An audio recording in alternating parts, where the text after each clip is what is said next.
Brasil, um país-continente.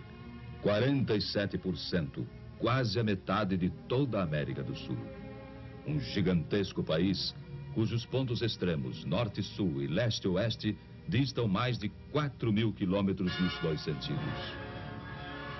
Um país difícil, que em seu imenso território poderia colocar lado a lado toda a Europa, menos a União Soviética, a América Central, o Japão, a Tailândia, Israel, e ainda sobraria espaço. Este é o Brasil cuja história começamos agora a rememorar. Foi este país gigante, este Brasil de dimensões continentais, o cenário dos fatos que vamos iniciar neste momento. E que começamos a recordar na imagem de jovens que ainda eram crianças quando tudo aconteceu, ou de crianças que nem sequer haviam nascido quando tudo se passou. Dos que não puderam viver as experiências daquela época. E assim, a eles, aos jovens, aos que não viviam ainda, dedicamos principalmente este programa. Bem como a todos aqueles que aos poucos foram esquecendo os dramáticos instantes de 11 anos atrás. Quando o Brasil era outro, era o Brasil de ontem. Uma nação no momento histórico de uma gravíssima opção. E voltemos, portanto, um pouco ao passado. Sem ódios nem rancores, apenas para comparar. Foi há muito pouco tempo. Apenas 11 anos. E o Brasil sofria uma de suas piores crises. Greves sobre greves, ameaça de guerra civil, caos quase incontrolável, deterioração econômica e financeira, indisciplina invadindo os quartéis, inflação galopante, forçando para o alto, praticamente a cada semana, os preços de tudo. Foram momentos terríveis.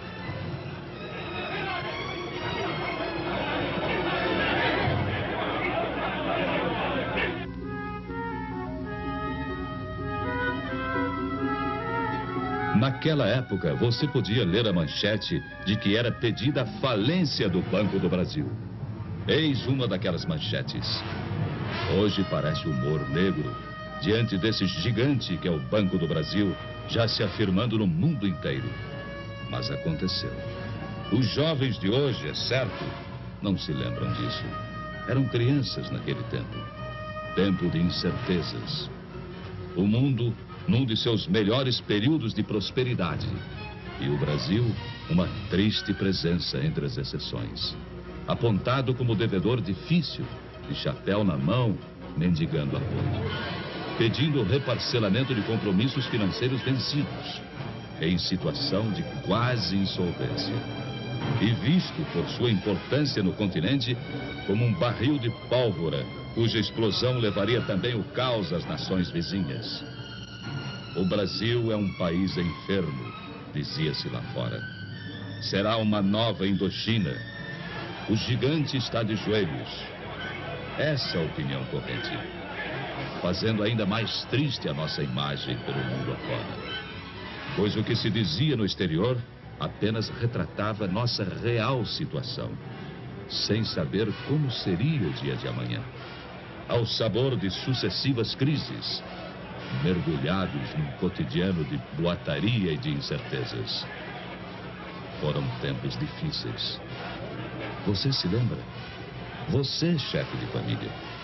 Você que não era criança há 11 anos atrás.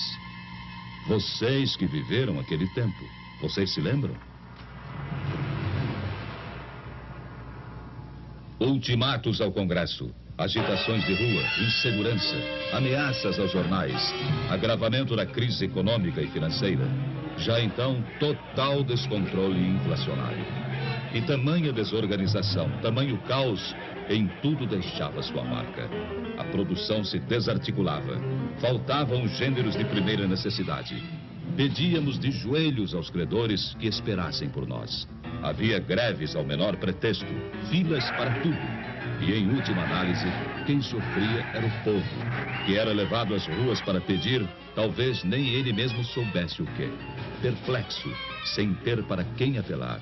À espera de uma solução, fosse qual fosse, e por pior que fosse, melhor seria do que solução nenhuma. pois aos poucos o país ia resvalando para o impasse final. Você se lembra? Facções extremistas ameaçavam entrar em choque e não faziam segredo da posse de arsenais e depósitos clandestinos de munição. Era o caos irremediável que chegava a passos largos. E sobre o caos brotavam já o suborno e a corrupção. Estava se armando o cenário para o capítulo final do drama. Um drama de consequências imprevisíveis e que ninguém na época poderia dizer ao certo como iria terminar. Pelegos, agitadores, bajuladores e adesistas, aventureiros e por trás deles o comando vermelho dos comunistas. E até gente séria, idealista, mas iludida. Havia de tudo. Havia de tudo naquele imenso caldeirão fervente em que se transformava o Brasil. Você se lembra? Não se sabia ao certo quem estava mesmo à frente do país, quem dirigia os destinos da nação. Por isso, não podia haver comando, nem disciplina, nem ordem e nem progresso. E muitos donos se diziam os verdadeiros donos da situação. Foi há 11 anos atrás. Há apenas 11 anos. E hoje, ao documentar aquele passado ainda recente, uma pergunta chega a se impor. Como foi possível aguentar? Como o Brasil resistiu? Pense nisso. Você gostaria de voltar àqueles tempos? De experimentar as mesmas angústias? De sentir as mesmas incertezas e inseguranças? De voltar ao Brasil de ontem? De ler as mesmas manchetes e ver os mesmos espetáculos? A resposta fica com a consciência de cada um.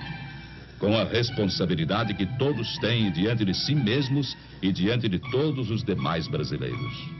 Março 1964. O drama brasileiro chegava ao auge. A indisciplina e a desordem acabaram por entrar nos quartéis. Desmoronava o princípio da hierarquia.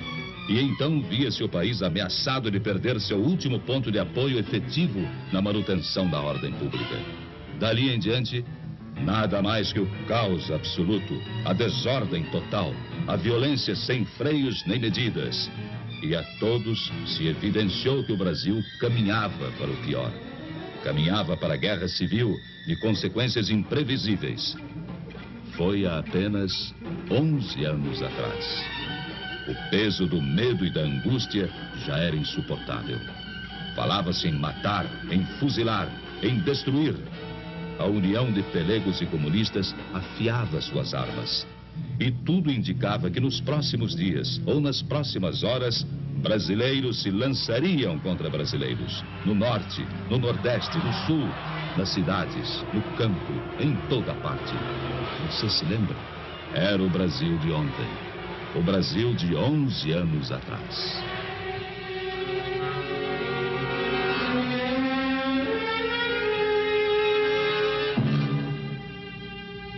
Foi no último instante, quase no momento derradeiro. E quando o país estava à beira da guerra civil, quase em pleno caos, alguma coisa aconteceu.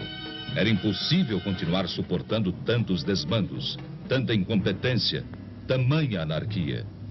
E o clamor de vozes conscientes encontrou eco em soluções inadiáveis. E as Forças Armadas, elas próprias, mais do que ameaçadas, foram chamadas, praticamente intimadas, a cumprir a missão que o momento lhes impunha. Restabelecendo a ordem e livrando o país dos trapos vermelhos que ameaçavam sufocá-lo.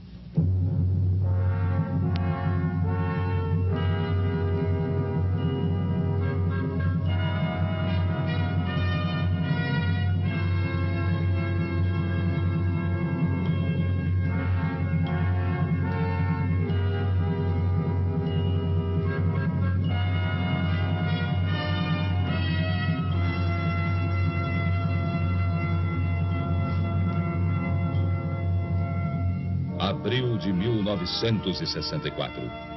Tomava posse então o presidente Humberto de Alencar Castelo Branco. À sua frente uma tarefa enorme: normalizar a vida do país, recuperar-lhe as finanças e transpor o hiato havido nos anos anteriores. Um hiato de marasmo e paralisia, tudo isso sufocando o desenvolvimento brasileiro. Foram tempos difíceis. Castelo Branco assumira o posto diante de um quadro inflacionário inédito na história do Brasil. Até o final de 64, caso enérgicas medidas não tivessem sido tomadas, a inflação caminharia para mais de 100%. Seu período foi tipicamente de reconstrução. Restabeleceu a autoridade mesmo à custa de incompreensões de tantos companheiros dos idos de março. Tomou medidas no sentido da restauração do crédito externo do país. Lançou as bases do sistema de planejamentos globais em âmbito nacional e iniciou a retomada do progresso em seu governo. Criou-se o BNH, o Banco Nacional da Habitação. Era a ótica do desenvolvimento também no campo social sendo instaurada então. Defeituosa ainda, mas semente de um grande ideal popular. Nos últimos 10 anos, o BNH financiou cerca de 1 milhão de residências. Antes de sua criação, diversos governos haviam levado quase 30 anos para financiar pouco mais de 100 mil unidades residenciais. E Castelo Branco pôde deixar o governo dizendo: entrego ao meu sucessor um país organizado e em ordem.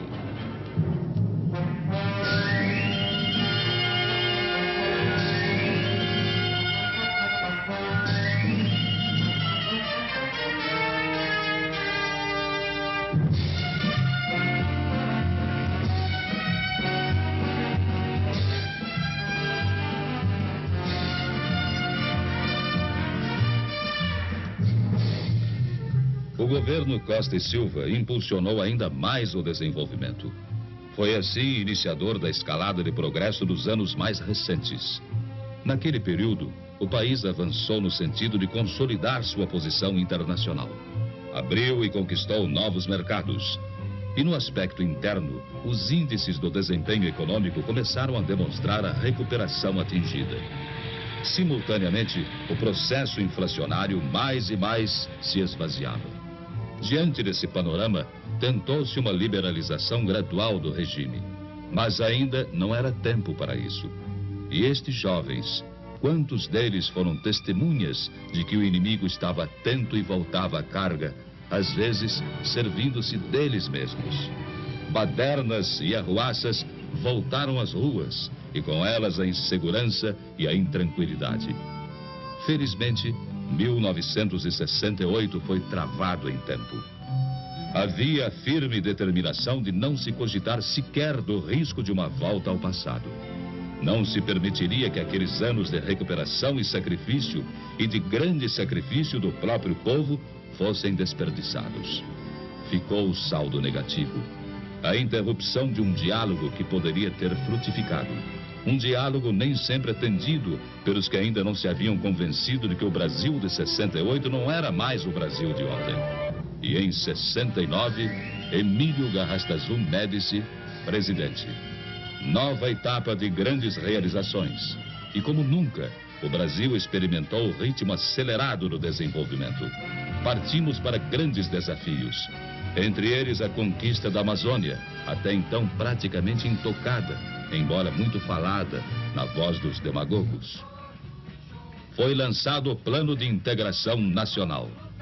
E a Transamazônica tornou-se um marco da histórica decisão de conquistar a Amazônia definitivamente para o território brasileiro. De afirmar ali a nossa soberania e aproveitar as suas potencialidades econômicas e transformá-las também em potencialidades sociais. Transamazônica, as 200 milhas de mar territorial, o Proterra, o PIS e o PASEP na área social, criando instrumentos financeiros de complementação do patrimônio de trabalhadores e funcionários. No governo Médici, lançou-se o primeiro Plano Nacional de Desenvolvimento. Suas metas foram quase todas superadas. E aquele primeiro plano encontra agora sequência no segundo Plano Nacional de Desenvolvimento. Isto demonstra a continuidade de objetivos de desenvolvimento entre os governos da Revolução. Continuidade, sim, mas continuismo, nunca. Continuidade de propósitos, mas jamais continuismo de pessoas ou lideranças carismáticas. Cada presidente da Revolução, em períodos certos, passando a outras mãos o bastão de comando. e veio a posse de Ernesto Geisel, o quarto presidente brasileiro desde os idos de 64. Ao lançar o segundo Plano Nacional de Desenvolvimento, seu governo deixou clara a preocupação social dos objetivos visados. Entre eles, a mais justa redistribuição da renda entre os brasileiros, o fortalecimento da agricultura e da pecuária, bases indispensáveis à manutenção do dinamismo econômico, e na criação da tecnologia nacional, um desafio a ser vencido. E o alargamento do mercado interno se alinha entre as outras prioridades básicas. Prioridades como energia, desenvolvimento nuclear, pois falta ainda muito, mas muito mesmo a fazer no Brasil. E é preciso que o que falta seja realizado no menor prazo possível.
crescente demanda futura.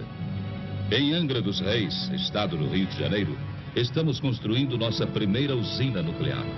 Mais 2 serão lá instaladas. E outras a seguir virão se incorporar ao parque energético do país.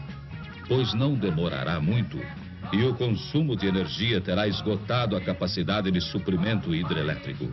Assim, a médio e longo prazos, a alternativa é o átomo. E até o ano 2000, grande parte da energia consumida no Brasil será de origem nuclear.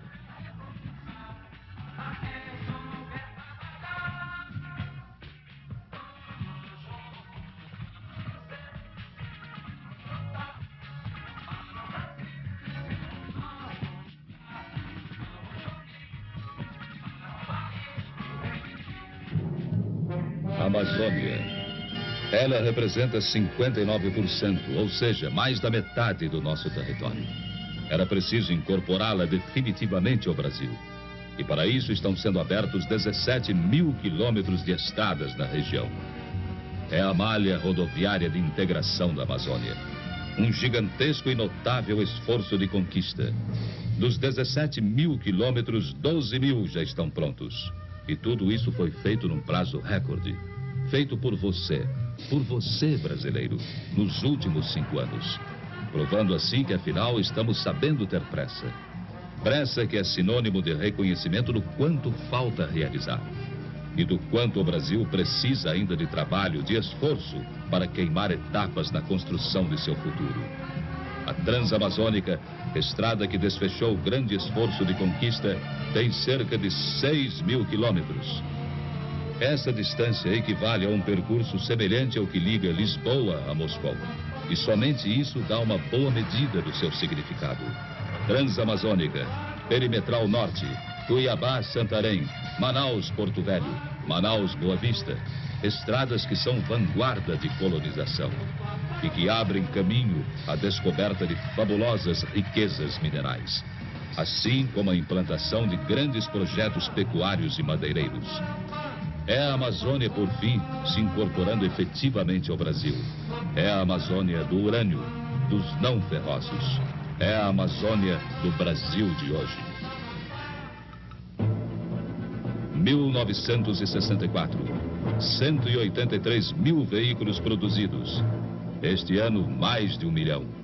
São números que representam 2 Brasis, o de ontem e o de hoje. Não que o de agora seja perfeito. Falta muito, mas muito mesmo, para que nos aproximemos do que o povo precisa. Mas o importante é que se trabalha para isso.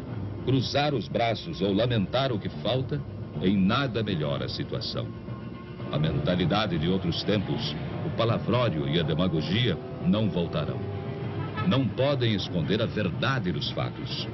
E hoje, quando comparamos presente e passado e reconhecemos que não estamos nem na metade do caminho, que dizer de há 11 anos atrás? –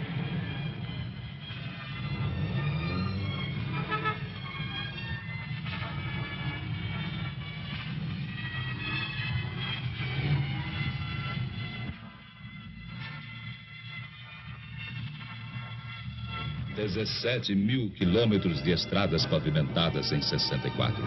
Hoje, 5 vezes mais, 80 mil quilômetros. E até 79, estaremos ultrapassando 100 mil quilômetros. Você se lembra? Hoje, é possível percorrer quase todo o Brasil sobre asfalto. E ontem? Do extremo sul ao nordeste, do nordeste a Brasília, pelo litoral e pelo centro do país. Mais alguns meses e a última capital brasileira, ainda não atingida, verá o antigo sonho realizado.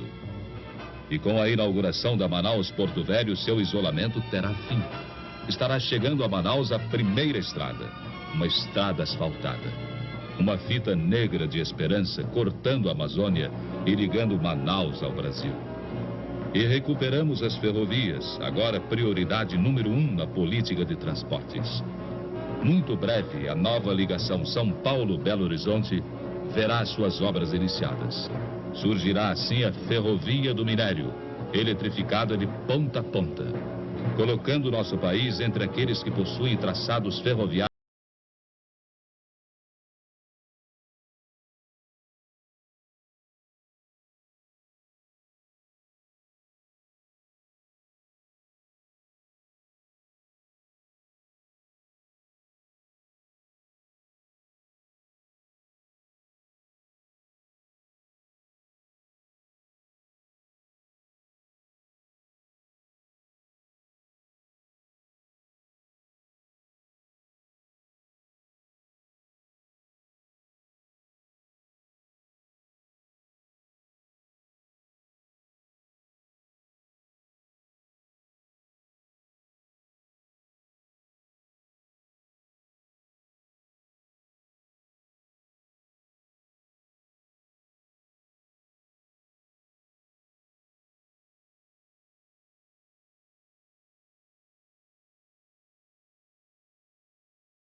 os falsos nacionalistas era absorvida na quase totalidade pelos armadores estrangeiros.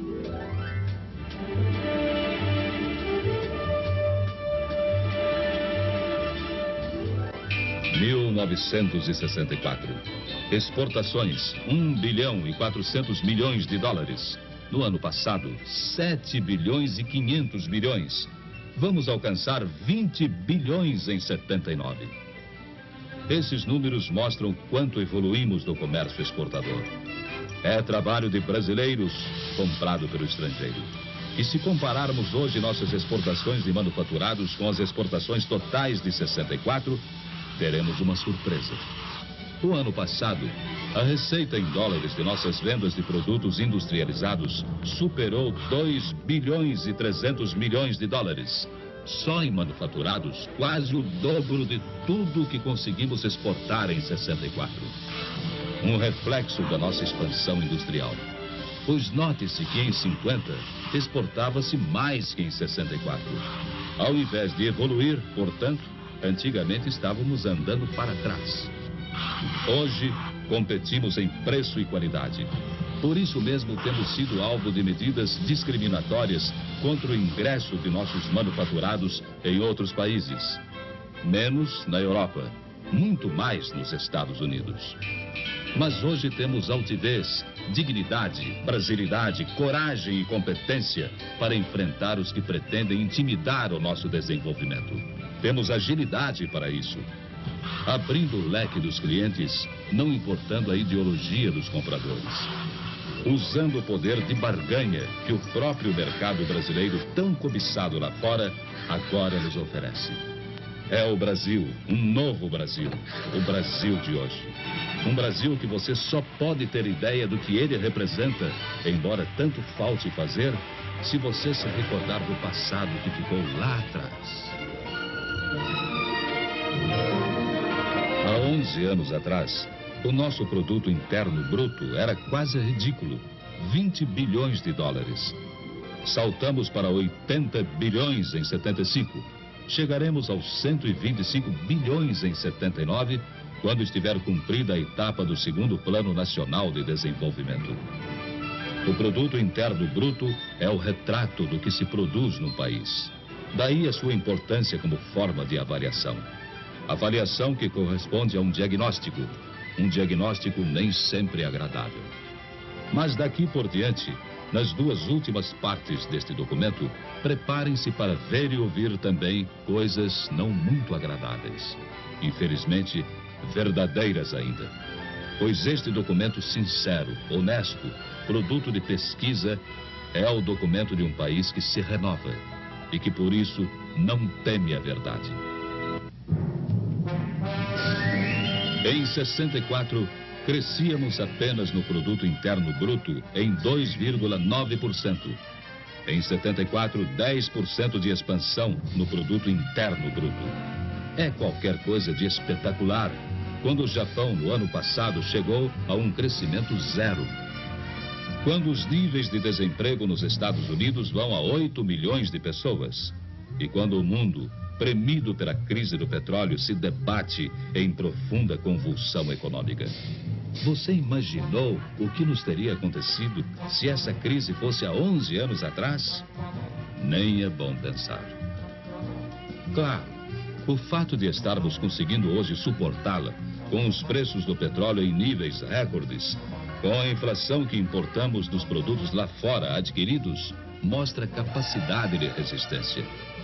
Mostra que percorremos um longo caminho nos últimos 11 anos. Mas é também advertência, no sentido de que precisamos até mesmo percorrer um caminho bem mais longo, para que nosso povo não seja tão pobre como ainda é. E para que nos tornemos cada vez menos vulneráveis às crises do mundo de hoje. Crises que não respeitam fronteiras, que não se detêm ante ideologias, e que não permitem a vã ilusão de que escaparemos sem danos aos seus efeitos.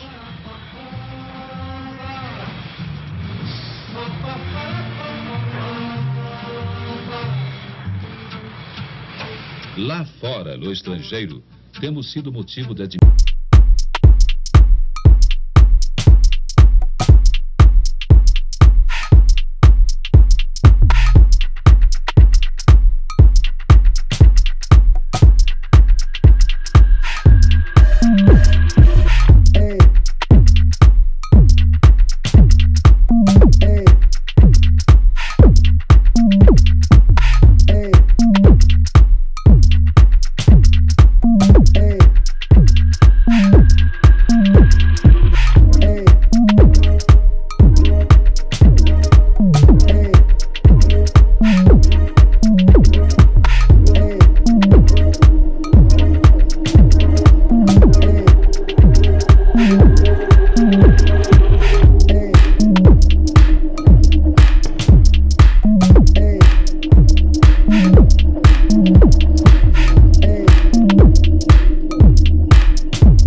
Desenvolvimento para o período 75-79 vai mobilizar investimentos num volume inédito.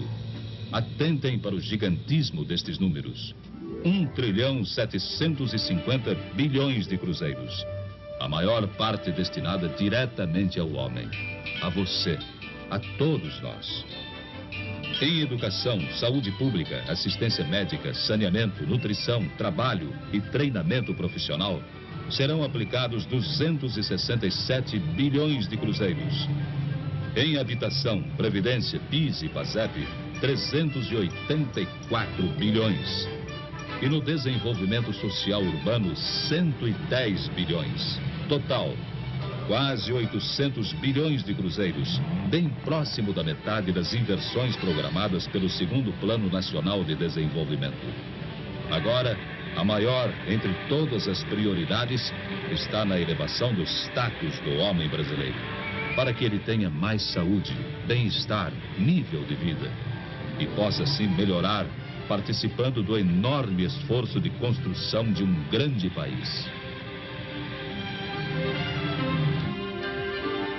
Se dividíssemos o bolo da renda nacional, o produto interno bruto, cada brasileiro teria em 64, teoricamente é lógico, 240 dólares. Essa divisão teórica nos daria hoje 750 dólares. E o objetivo é fazer com que vá além de 1.000 dólares em 79. Muito pouco ainda, mas alguma coisa comparando com o passado. O segundo Plano Nacional de Desenvolvimento dá especial destaque à participação do homem brasileiro na riqueza nacional. Enfatiza a necessidade de melhorar a qualquer preço a distribuição da renda. E não aceita as teses de que primeiro é preciso criar riqueza para depois distribuí-la. Ao contrário, defende a distribuição simultânea ao crescimento econômico e sem prejuízo deste. E há à frente de tudo isso a determinação incisiva de tentar por todos os meios acabar com as distorções que vêm se acumulando na questão da renda.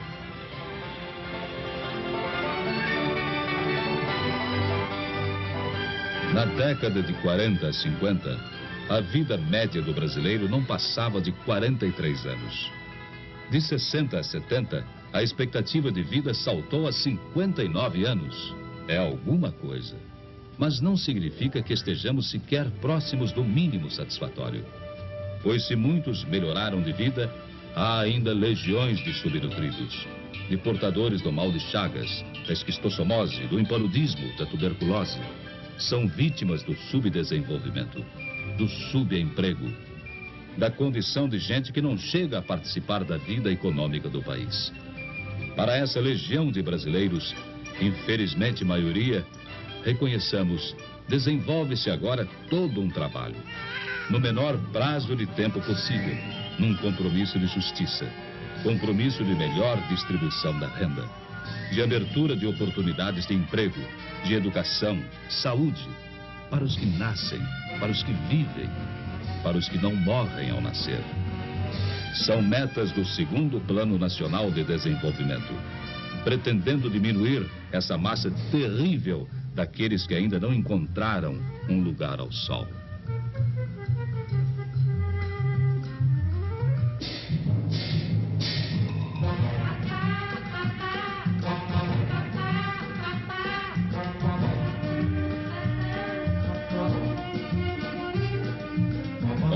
Milhões e 500 mil estudantes no primeiro e segundo graus de ensino e na universidade.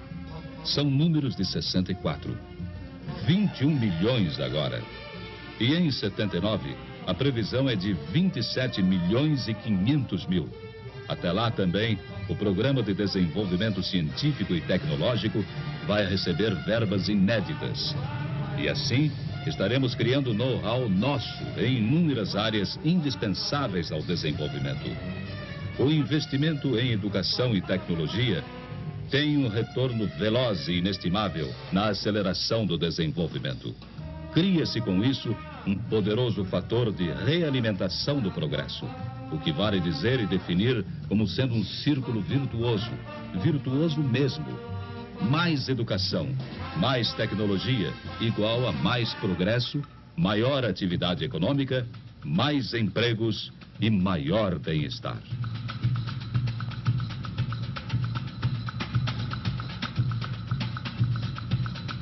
Com tudo o que mostramos a vocês até agora, não dissemos nunca que o Brasil é um paraíso.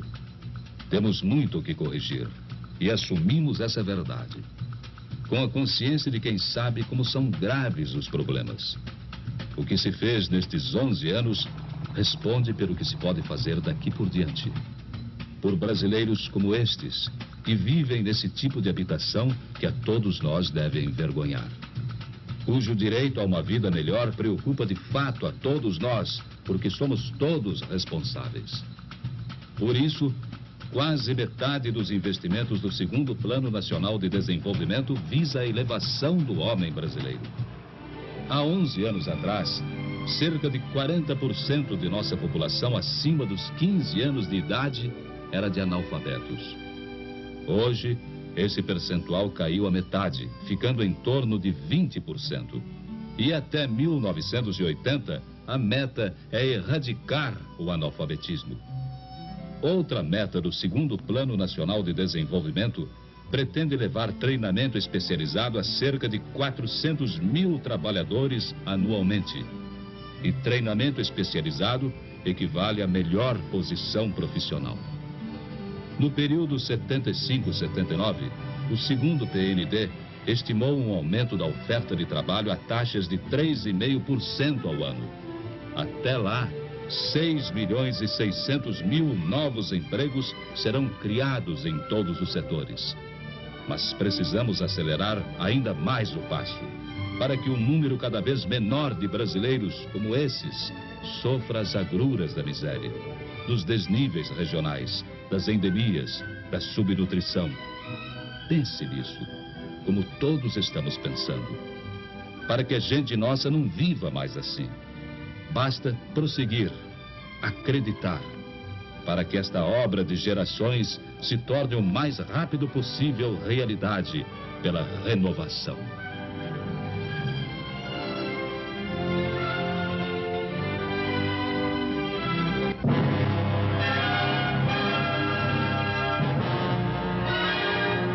E diante de tudo isso, abra uma janela para o mundo. Debruce-se nela.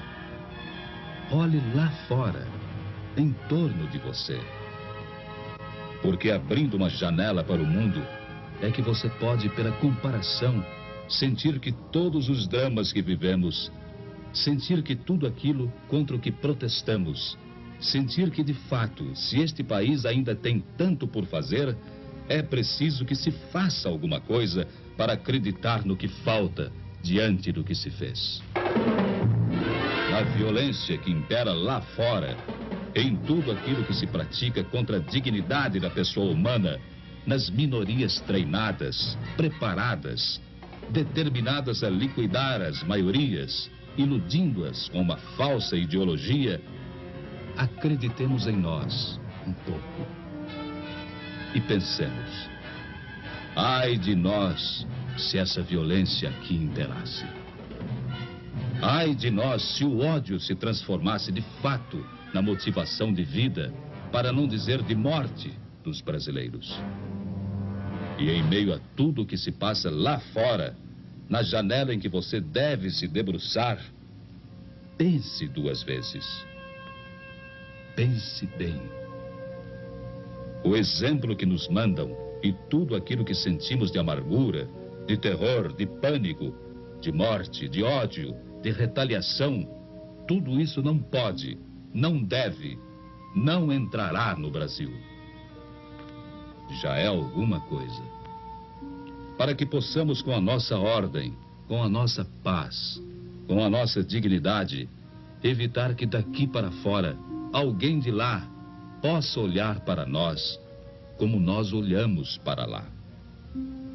É assim, brasileiros, que neste depoimento verdade, queremos que você veja que se nosso país ainda não é o paraíso que desejávamos, Deus nos livre de vir a ser o inferno que lá de fora nos mostram em todos os setores do mundo.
palavras finais, a nossa certeza de que todos nós, discordando nos limites da discordância digna e respeitosa, possamos, pelo debate livre e consciente, encontrar nossas próprias soluções dentro de casa, porque certamente se assim agirmos, e se como brasileiros que somos, trocarmos ideias e só ideias, será possível alcançar a meta final de levar todo esse desenvolvimento dos últimos 10 anos à população inteira.